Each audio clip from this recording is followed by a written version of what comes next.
नमस्कार, कैसे हैं आप लोग। उम्मीद करता हूं कि आप लोग बहुत बेहतर होंगे। आज जो पेपर हम लोग डिस्कस करने वाले हैं वो है एसएससी सीजीएल 2024 का पेपर, जो कि 9 सितंबर को थर्ड शिफ्ट में हुआ है। इसके जितने भी मैथ्स के क्वेश्चन हैं इन्हें एक एडवांस अप्रोच के साथ हम लोग सॉल्व करने वाले हैं। यूट्यूब पे आपने जितने भी सोल्यूशन देखे, मैं दावे के साथ कह सकता हूँ कि सबसे बेस्ट सोल्यूशन ये होने वाला है। उसके अलावा बहुत कुछ आप इस क्लास से सीख के जाने वाले हैं। तो चलिए स्टार्ट करते हैं। बाकी आप जिस भी एग्ज़ाम की preparation, mostly CHSL CGL mains की अगर प्रिपरेशन कर रहे हैं तो आपके लिए ये सीरीज़ काफ़ी हेल्पफुल होने वाली है। उसके अलावा अगर आप SSC के किसी भी एग्ज़ाम की प्रिपरेशन कर रहे हैं तो ये सीरीज़ आपके लिए बहुत ज़्यादा बेनिफिशियल होगी। तो चलिए स्टार्ट करते हैं। वीडियो को स्टार्ट करने से पहले आप सभी को एक इन्फॉर्मेशन देना चाहता हूँ कि आपके सिलेक्शन में टाइपिंग का एक बहुत बड़ा रोल होता है, और टाइपिंग का सिनेरियो सेम ऐसे ही है जैसे कि एग्ज़ाम को क्वालिफाई करने के लिए प्रीवियस क्वेश्चन इंपॉर्टेंट होते हैं, वैसे ही टाइपिंग के लिए प्रीवियस जो पैसेज हैं वो सबसे ज़्यादा इंपॉर्टेंट है। तो लास्ट टाइम पे सिर्फ प्रीवियस पैसेज को आप प्रैक्टिस करो, और हमने आपके लिए कंप्लीट टाइपिंग का सॉफ्टवेयर बना दिया जिसमें हम आपको 250 पैसेज दे रहे हैं जो कि SSC CHSL CGL एग्जाम में आए हुए हैं। इन्हीं पैसेज को कम से कम 2 से 3 बार प्रैक्टिस कर लो। मैं दावे के साथ कह सकता हूँ 100% आप टाइपिंग को क्वालिफाई करके आएंगे। एक दिन का जो डेमो है वो आपके लिए बिल्कुल फ्री है। मैं आप सभी से जरूर कहूँगा कि एक बार डेमो जो दीजिएगा। डेमो का लिंक डिस्क्रिप्शन और कमेंट बॉक्स में पिन किया हुआ है, वहाँ से आप डेमो दे सकते हैं। और अगर आप डेमो से सेटिस्फाई होते हैं तो अपना जो बेस्ट प्लान है वो परचेज कर सकते हैं। डेमो का लिंक डिस्क्रिप्शन और कमेंट बॉक्स में पिन किया हुआ है। पहला क्वेश्चन आप लोग देख पा रहे होंगे, यहाँ पे ये पूछ रहा है कि क्लियरेंस सेल में एक साड़ी जिसका अंकित मूल्य यानी कि जो MRP है वो 10,490 है और इसको 9,441 रुपये में बेची जाती है। साड़ी पर छूट कितनी दी गई? तो यहाँ पे 10,490 की साड़ी को अगर इतने का बेचा गया तो कितना डिस्काउंट दिया गया? 1,049 का डिस्काउंट दिया गया। और डिस्काउंट की अगर हम रेट ऑफ परसेंट निकालें तो डिस्काउंट MRP पे ही दिया जाता है, तो जाहिर सी बात है कि MRP से ही उसका परसेंट वैल्यू निकलेगा। तो 1,049 जो है वो 10,490 का कितना परसेंट है यही आपको बताना है। तो ये 10 बार कटेगा, 0 से 0 कैंसिल हो गया, यानी कि 10% का ओवरऑल डिस्काउंट दिया गया। तो पहला वाला जो ऑप्शन है वो आपका बिल्कुल करेक्ट है। अगला क्वेश्चन आप लोग देख पा रहे होंगे, यहाँ पे पूछ रहा है कि 8a² और 18/a⁴ का मध्यानुपाती क्या होगा, जहां a एक धनात्मक संख्या है। तो आपको पता होना चाहिए, इसका कॉन्सेप्ट आप जान लो। जैसे कि 3 संख्या अगर समानुपात में है तो a का b से वही अनुपात होगा जो b का c से होगा। तो इसी से ये फार्मूला आता है कि b² = AC। b क्या है? ये तीसरी वाली संख्या है, इसे हम मतलब दूसरी संख्या है, इसे हम मध्यानुपाती कहते हैं। यानी कि जब भी आपसे कहे कि मध्यानुपाती निकालना है तो b = क्या हो जाएगा? √AC। यानी कि जो आसपास वाली संख्या है उनका अंडर आपको लेना है। तो इसका मध्यानुपाती कितना हो जाएगा? √8a² × 18/a⁴। तो a² से अगर काटेंगे तो a⁴ बचेगा यहाँ पे, ठीक है। यहाँ पे 18 144 हो गया बटे a², ठीक है। 144 किसका वर्ग होता है? 12 का स्क्वायर होता है, यानी कि बाहर निकल के 12 आएगा और a² का a आएगा, यानी कि 12/a आएगा। तो पहला वाला जो ऑप्शन है वो आपका बिल्कुल करेक्ट है। अगला क्वेश्चन आप लोग देख पा रहे होंगे, ये काफी अच्छा क्वेश्चन है।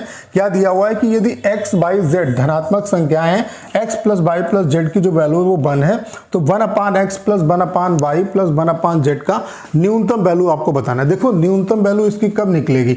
जब हम x, y, z को मैक्सिमम लें, क्योंकि नीचे जब वैल्यू मैक्सिमम होगी तभी ओवरऑल वैल्यू जो है वो मिनिमम आएगी। नीचे जब वैल्यू मैक्सिमम होगी तभी तो ऊपर वैल्यू मिनिमम आएगी। इसका मतलब है x, y और z को हमें क्या लेना पड़ेगा? मैक्सिमम लेना पड़ेगा, तभी वैल्यू क्या निकलेगी? मिनिमम निकलेगी। अब हमेशा याद रखो, जब भी जैसे मान लेते हैं कि किसी भी कितनी संख्या हो, 2 संख्या हो, 3 संख्या हो, अगर उनका सम कुछ भी दिया है, अगर हमें मैक्सिमम वैल्यू लेनी है तो मैक्सिमम वैल्यू कब आएगी x, y, z की? जब हम इन सभी को एक दूसरे के बराबर रख दें। यानी कि x, y, z की मैक्सिमम वैल्यू कब निकलेगी? जब x = y = z होगा। तो इसकी वैल्यू क्या आएगी भाई? ये 1/3 इसकी वैल्यू हो जाएगी, 1/3 इसकी वैल्यू हो जाएगी, 1/3 वैल्यू इसकी हो जाएगी।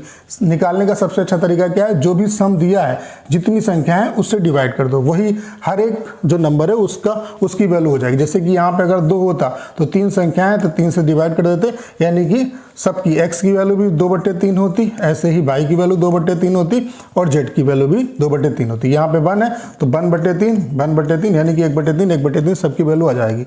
तो 1/3 ऊपर जाएगा तो कितना हो जाएगा? 3 + 3 + 3, यानी कि टोटल इसकी जो वैल्यू होगी वो कितनी होगी? 9 होगी। यानी कि दूसरा वाला जो ऑप्शन है वो आपका बिल्कुल करेक्ट है। अगला क्वेश्चन आप लोग देख पा रहे होंगे, ये बेईमान दुकानदार से रिलेटेड क्वेश्चन है।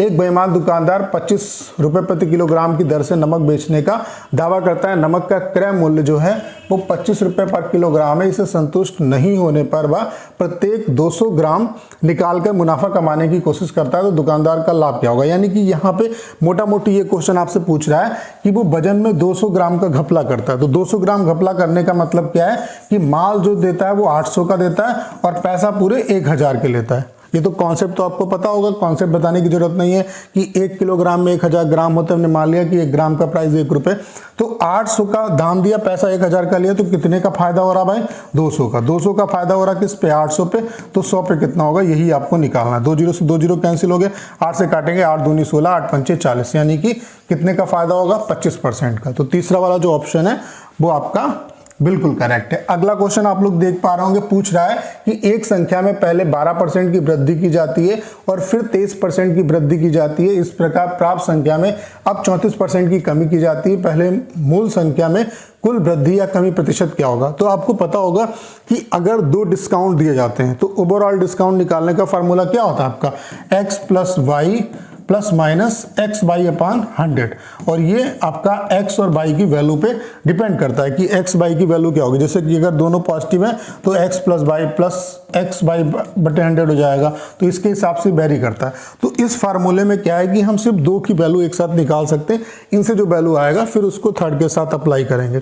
इसे आप रेशियो मेथड से भी लगा सकते हैं, लेकिन यहाँ पे अगर रेशियो मेथड लगाओगे तो वैल्यू इतनी कॉम्प्लेक्स है कि उससे भी कोई बेनिफिट नहीं होगा। तो हम अप्रोक्सीमेशन के मेथड से लगाते हैं। देखो अगर हम इन दोनों पे इस चीज को अप्लाई करेंगे तो 12 और 23 ये वृद्धि हो रहा है, यानी कि जुड़ेगा। 12 और 23 आपका कितना हो गया, 35 प्लस कितना होगा, 12 इंटू 23 बटे 100 होगा। ठीक है, तो 100 अब इसे गुणा कर लो तो कितना होगा, 12 3 36 और 12 दूनी 24, 24 और 3 कितना हुआ आपका, 24 3 27 हुआ। ठीक है, तो 2.7 अगर 100 है तो 0.2 अंक के बाद लगेगा, यानी कि 2.76 ही हो गया। तो 37 पॉइंट कितना आ गया, 37.76 यहां से डिस्काउंट आ गया। अब 37.6 और 34 को एक साथ लगा दो। अब यहां पे क्या है कि इसकी कमी की जा रही है, तो 37.76 माइनस 34 और यहां पे माइनस 37.76 इंटू 34 बटे 100 आएगा। ठीक है, तो इसका डिफरेंस कितना हो गया, 3.76 और यहाँ पे 34, और इसको देखो हम अगर पॉइंट इधर लेके आए तो हम लिख सकते हैं 0.3776, तो इसे हम लगभग 0.4 कह सकते हैं। तो यहाँ पे 4 चक्कू 16 और 4 तियां 12 और 1 कितना हुआ, 4 तियां 12 और 1 कितना हुआ, यानी कि 13.6 हुआ। तो जब इसमें इसका डिफरेंस निकालोगे तो 9 पॉइंट समथिंग आएगा, तो 9% की क्या होगी, कमी होगी। ये माइनस में आएगा तो 9% की कमी होगी। तो अप्रोक्सीमेशन से इस तरीके से आप इसे सॉल्व कर सकते हैं। ठीक है, अगला क्वेश्चन आप लोग देख पा रहे होंगे, यहां पे क्या कह रहा है कि मान लीजिए a प्लस बी बराबर 2c है, तो निम्नलिखित में से कौन सा व्यंजक सही होगा। तो जहां से ये वैल्यू निकल आए वही सही होगा। तो अगर हम चौथे को सॉल्व करें तो बी स्क्वायर को इधर लेके आएंगे तो a माइनस बी स्क्वायर हो जाएगा और 2ac माइनस 2bc होगा। ठीक है, ये क्या हो गया, a प्लस बी और a माइनस बी। यहाँ पे हमने 2c अगर कॉमन ले लें तो a माइनस बी हो जाएगा, तो a माइनस बी से a माइनस बी कैंसिल हो गया, यानी कि a प्लस बी बराबर कितना आ गया, 2c। तो ये इसी से सेटिस्फाई हो रहा है, यानी कि चौथा वाला जो ऑप्शन है वो आपका करेक्ट हो जाएगा। अगला क्वेश्चन आप लोग देख पा रहे होंगे, कह रहा है कि 10 सेंटीमीटर त्रिज्या और 30 डिग्री कोण वाले एक वृत्त के त्रिज्यखंड का परिमाप क्या होगा, एक दशमलव के स्थान पर ज्ञात करना, मतलब दशमलव के एक स्थान तक आपको बताना है। तो त्रिज्यखंड किस तरीके से बनता है वो आप समझ लो। जैसे वृत्त का एक टुकड़ा होता है त्रिज्यखंड, इस तरीके से, जैसे अगर हम कोई टुकड़ा काटें वृत्त का तो ये क्या कहलाएगा, त्रिज्यखंड कहलाएगा। तो इसका परिमाप क्या होगा, ये चाप क्या होती है, L होती है, और ये रेडियस R और ये भी R। तो इसका जो परिमाप होगा वो क्या होगा, L प्लस 2R। परिमाप का मतलब इसको बनाने में यूज की गई रस्सी की लंबाई। ठीक है, तो परिमाप निकालने के लिए पहले हमें क्या निकालना पड़ेगा, यहाँ पे हमें चाप की लंबाई निकालनी पड़ेगी। तो पहले हम क्या निकालेंगे, इस चाप की लंबाई। तो चाप की लंबाई क्या होती है, 2 पाई r थीटा अपान 360, और टोटल परिमाप क्या हो जाएगा, प्लस 2r इसमें ऐड कर देंगे बाद में। तो इसकी वैल्यू निकाल लो, 2 पाई की वैल्यू कितनी 22/7, r की वैल्यू कितनी 10, थीटा की वैल्यू कितनी है आपकी 30/360।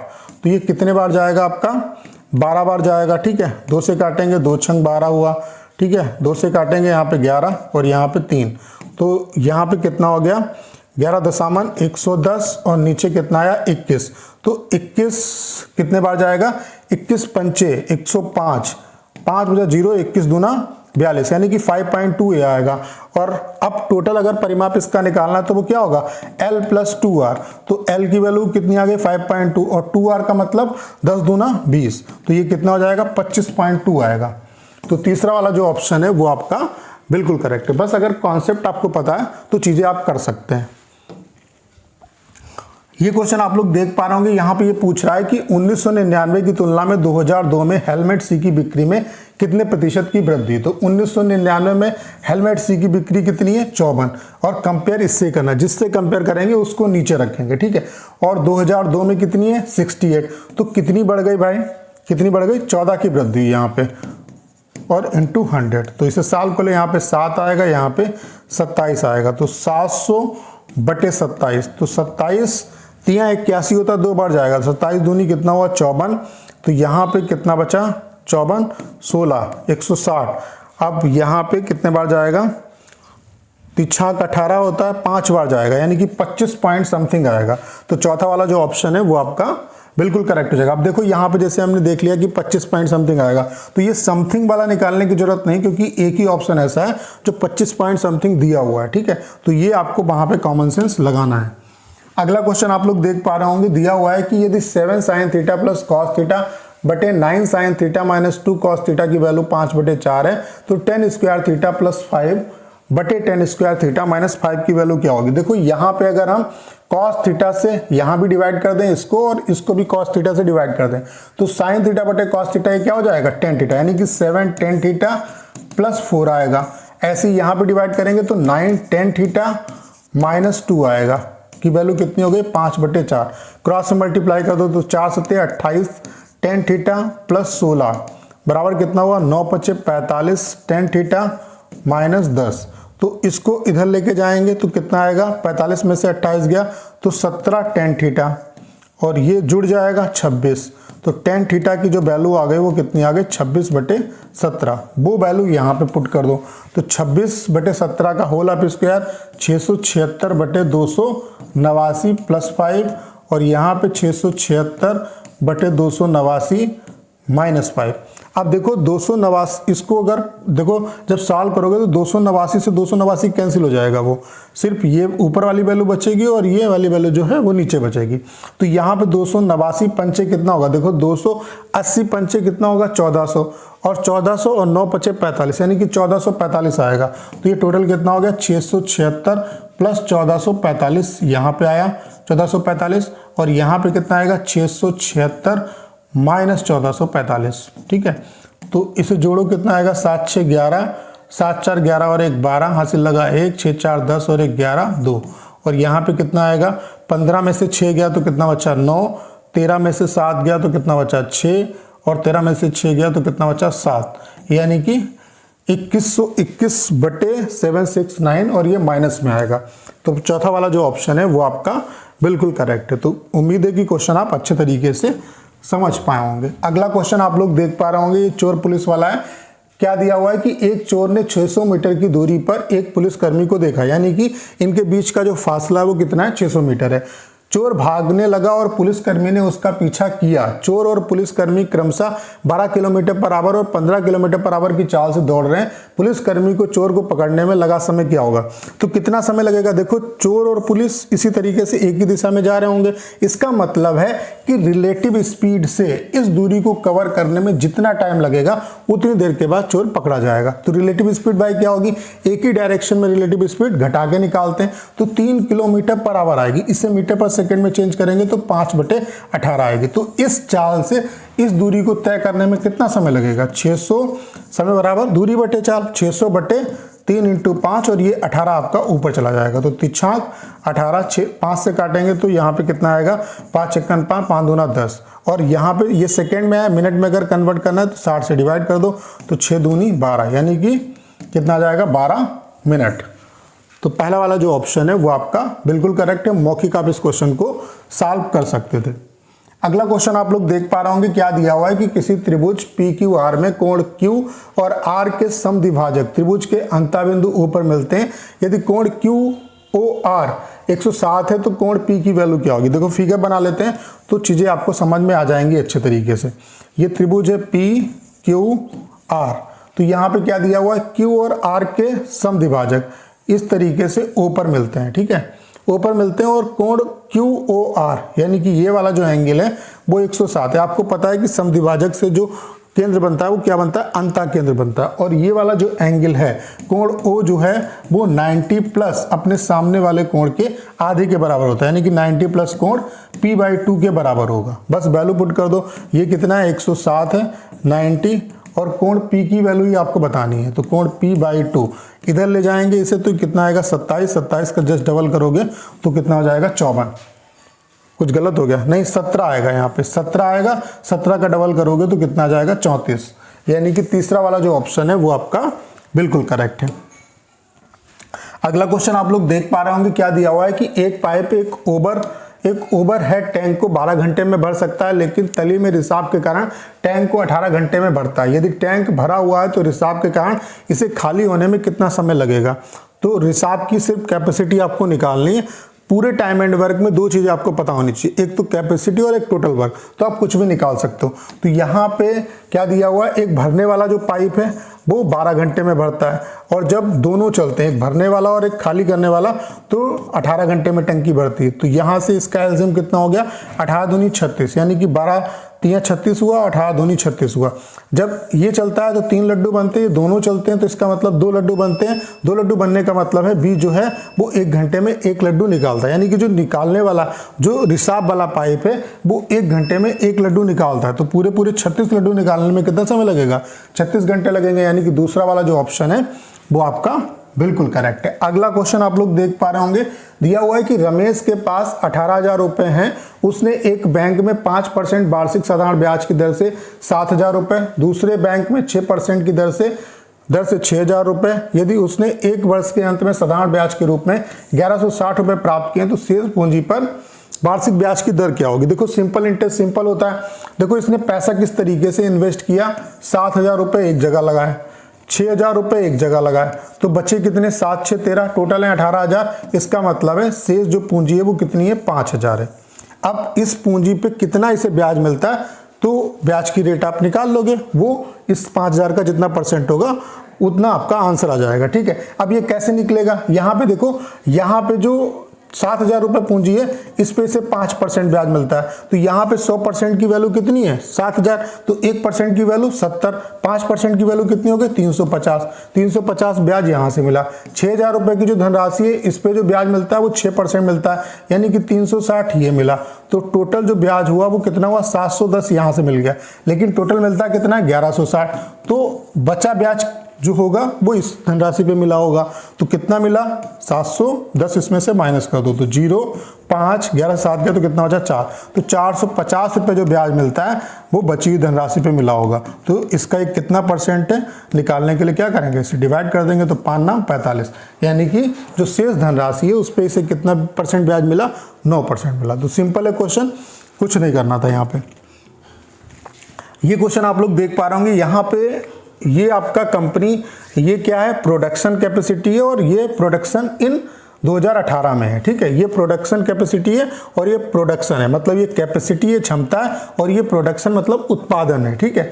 तो यहाँ पे क्या कह रहा है, कंपनी सी द्वारा उत्पादित रेफ्रिजरेटर कुल उत्पादन का कितना प्रतिशत है। तो कंपनी सी में जो उत्पादन है प्रोडक्शन है वो कितना होता है 150, और ये टोटल का कितना परसेंट है, तो टोटल कितना होता है 140 190 150।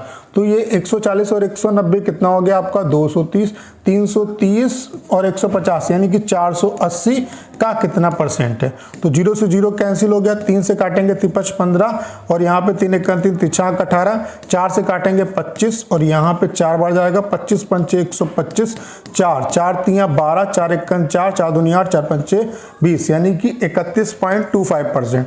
तो पहला वाला जो ऑप्शन है वो आपका बिल्कुल करेक्ट है।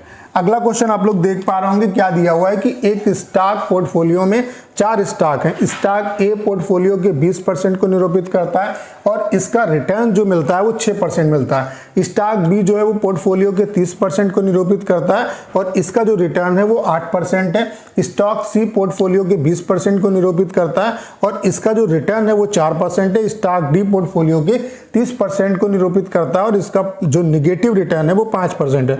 तो पोर्टफोलियो का औसत जो रिटर्न है वो कितना होगा? तो औसत रिटर्न जो टोटल वैल्यू है, टोटल आप जोड़ घटा के देख लो कितना रिटर्न आता है और वो टोटल का जितना परसेंट होगा वही टोटल आपका रिटर्न आएगा। ठीक है, तो समझो क्वेश्चन क्या दिया हुआ है। देखो यहाँ पे 4 स्टॉक हैं, एक स्टॉक है ए, एक स्टॉक है बी, एक स्टॉक है सी, एक डी है। ठीक है, यहाँ पे इसका जो पोर्टफोलियो है वो 20%, मतलब 20% यहाँ पे आपने इन्वेस्ट किया, आप इस तरीके से समझो। ठीक है, और यहाँ से जो गेन हुआ आपको वो 6% हुआ, तो 20% का 6% कितना हुआ? 1.2% आपको यहाँ से गेन हुआ, ये गेन है। ठीक है, तो ये प्लस भी आप लगा सकते हो। ऐसे स्टॉक बी में आपने कितना इन्वेस्ट किया? 30% इन्वेस्ट किया और कितना गेन कर रहे हो आप? 8%। तो 30 का 8%, 8 या 24, यानी कि 2.4% यहाँ पे आपने गेन किया।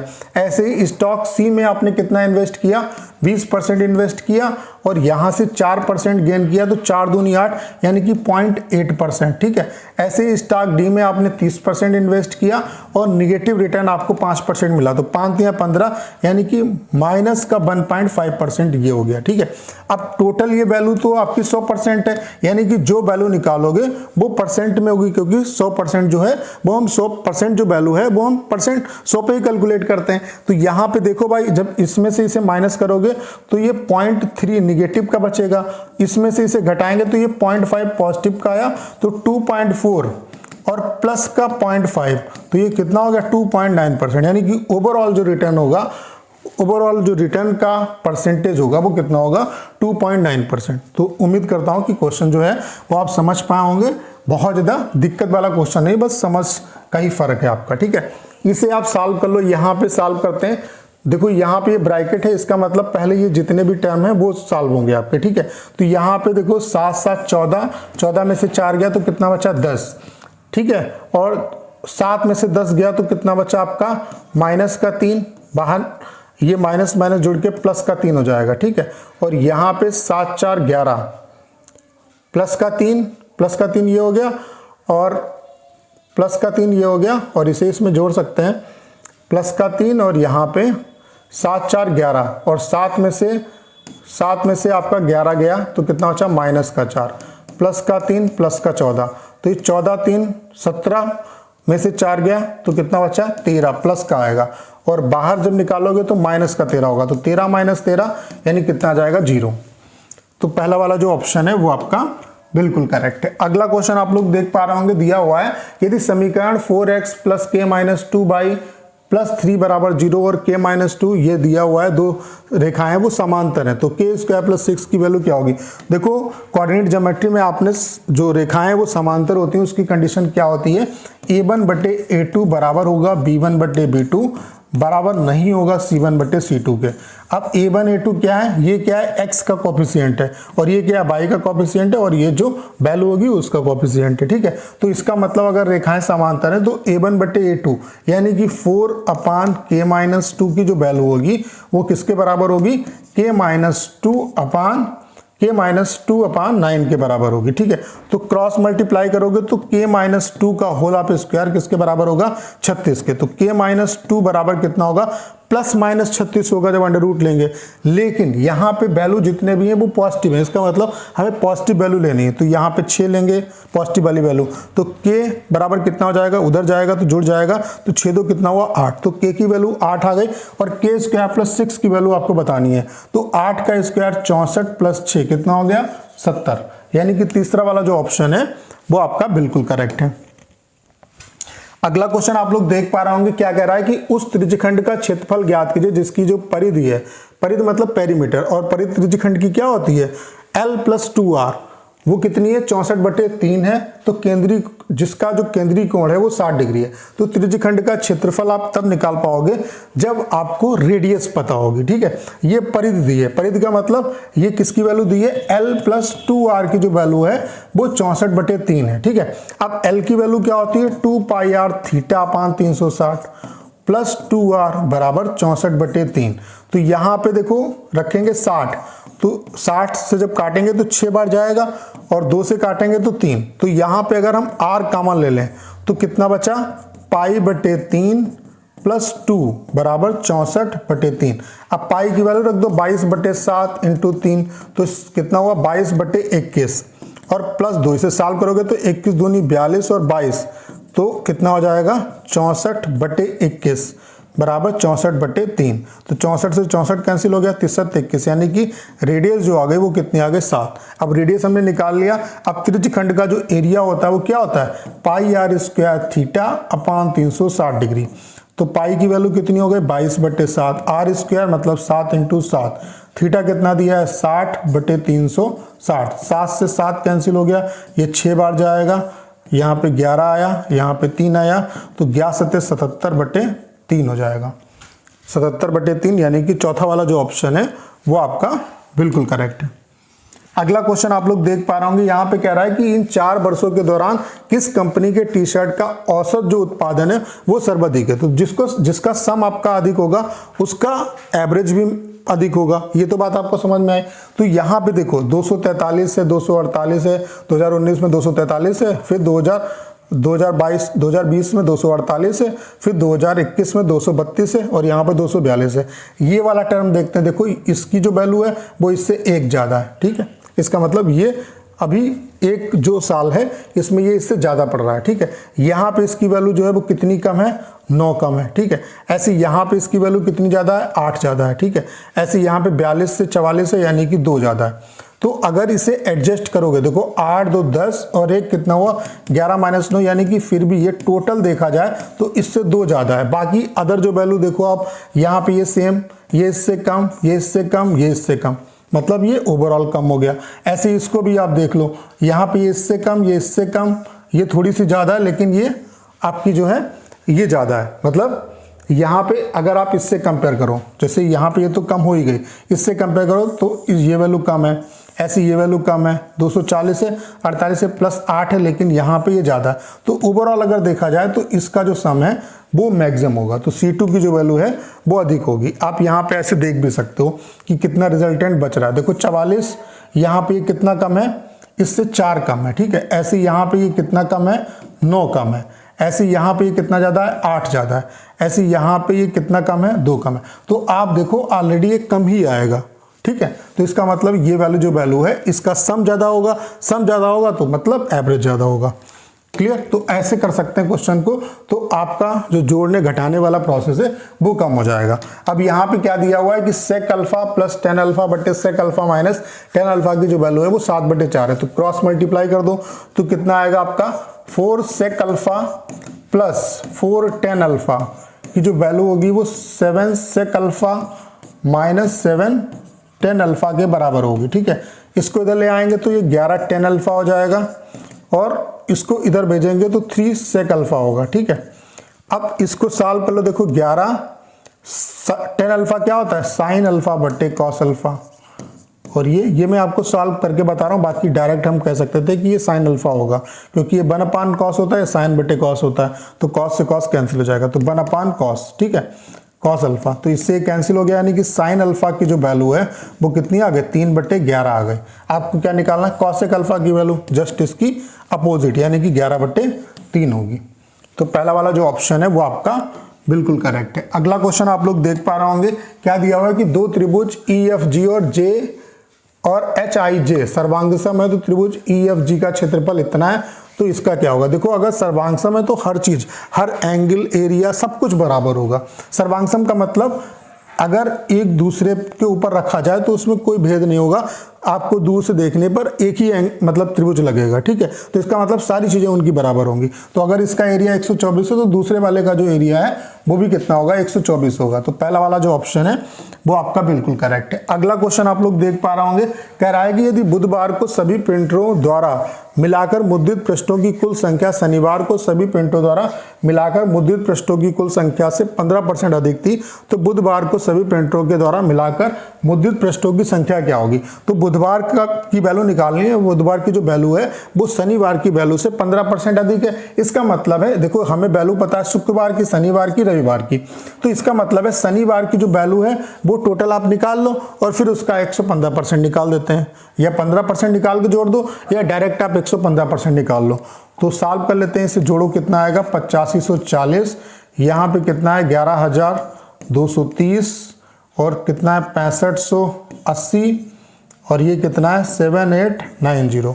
तो ये कितना हुआ 0 9 8 17 3 20 4 24 हासिल से लगा 2 5 2 7 5 12 12 8 20, तो कितना हुआ 22 हासिल से लगा 2 7 6 13 और 1 14 14 8 22 22 2 24 हासिल लगा 2 और 1 और 2 कितना हुआ 3, यानी कि कितना आया आपका 34,240 और इसका 115% निकाल लो, यानी कि 115/100।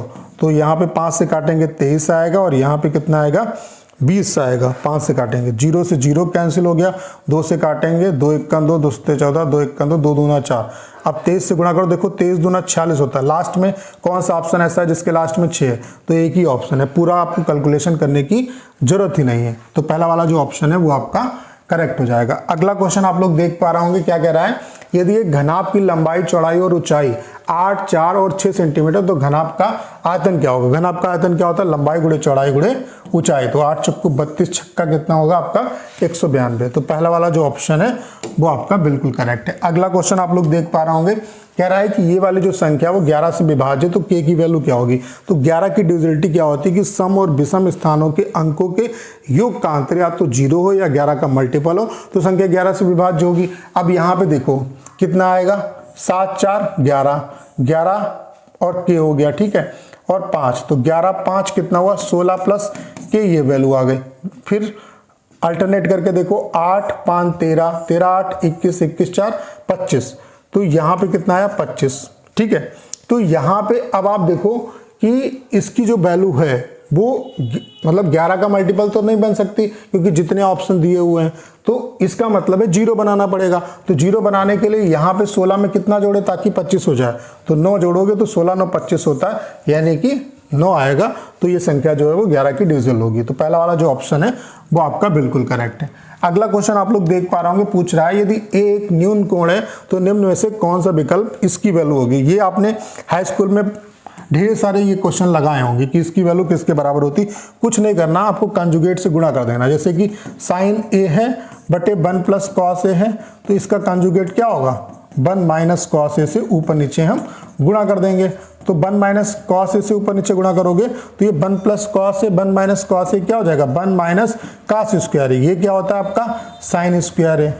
तो साइन से साइन कैंसिल हो जाएगा, इसका मतलब क्या आया 1 माइनस कॉस ए बटे साइन ए के ये बराबर होगा। तो चाहे ये लिखो या ये लिखो, बात एक ही है, यानी कि 1 माइनस कॉस ए बटे साइन है। तो दूसरा वाला जो ऑप्शन है वो आपका बिल्कुल करेक्ट है। उम्मीद करता हूँ कि अगर कंप्लीट क्लास आपने देखी होगी तो सारे क्वेश्चन आप अच्छे तरीके से समझ पाए होंगे। बाकी टाइपिंग की प्रिपरेशन आप साथ साथ करते रहो। और यहाँ पे जो लास्ट टाइम है उसमें प्रीवियस जो पैसेज है वो सबसे ज़्यादा आपके लिए इंपॉर्टेंट है। तो ये जो पैसेज हमने दिए कम से कम 2 से 3 बार इन्हें आप प्रैक्टिस कर लो। एक दिन का डेमो बिल्कुल फ्री है, डेमो का लिंक डिस्क्रिप्शन और कमेंट बॉक्स में पिन किया हुआ है, वहाँ से आप डेमो जरूर दीजिएगा, ठीक है। और अगर चीज़ें आपको समझ में आती तो अपना जो प्लान है बेस्ट प्लान वो ले सकते हैं, ठीक है। तो करना क्या है, इस क्लास को ज़्यादा शेयर करना है। उसके अलावा अगर आप चैनल पर नए हैं और आपने अभी तक इसे सब्सक्राइब नहीं किया है तो प्लीज़ चैनल को सब्सक्राइब करना मत भूलिएगा।